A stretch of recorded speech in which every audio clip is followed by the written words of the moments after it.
Many of us had heard about the Mall of America and how it was at one point considered and even discussed by American presidents as a symbol of America and what America represents from a cultural identity standpoint. And who better to fix that than Obama? Using the pretense of refugees, he accepted a full 35% of Somalia's population into the United States.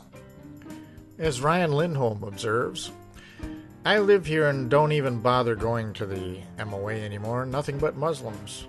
Don't forget about the 200 Somali teens that terrorized innocent children and families at Valley Scare this past October.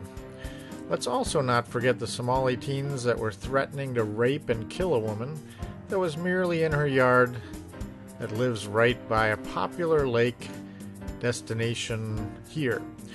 Let's also not to forget that their ghetto in the sky, as they call it, since it's a high rise that's filled with nothing but Muslims, is getting a wall built around it.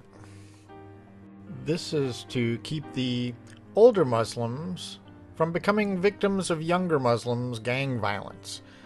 The list goes on and on here. That's right, a wall. The wall will cost almost $1 million, and you already know who will be paying for it. Those horror stories, and very few make the news. One that barely got a mention was one of the early casualties that was a lovely young lady that was excited about life. She was newly engaged and about to be married.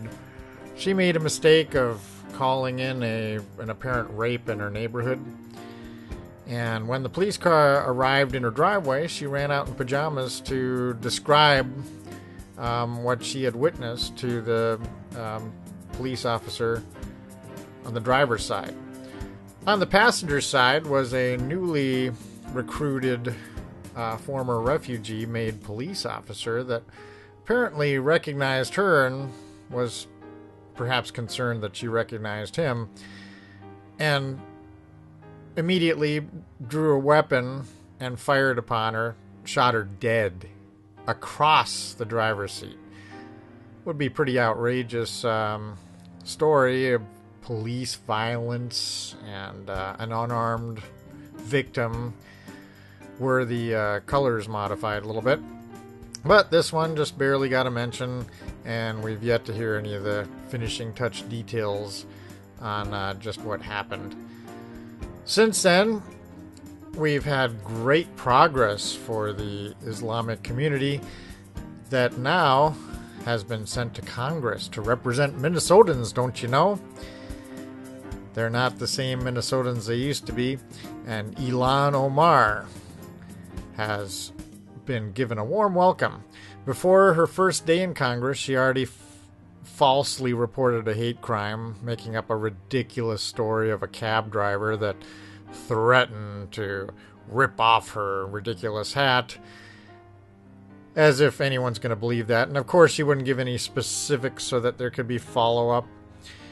And she's now in Congress representing Minnesotans. They clarified a 181-year-old hat band to make sure that she was quite comfortable as one of the newest Islamic members of Congress. And we sure do know how important that hat band was. So R.I.P. Minnesota. Congratulations, Obama, for a real accomplishment that really didn't get much media attention that it deserved in the complicit mainstream media. And that's all I have to say for now. I do appreciate your tuning in. If you like this presentation and feel the message is important enough to share, please do so and give it a big thumbs up. And subscribe to this channel for more content of this kind.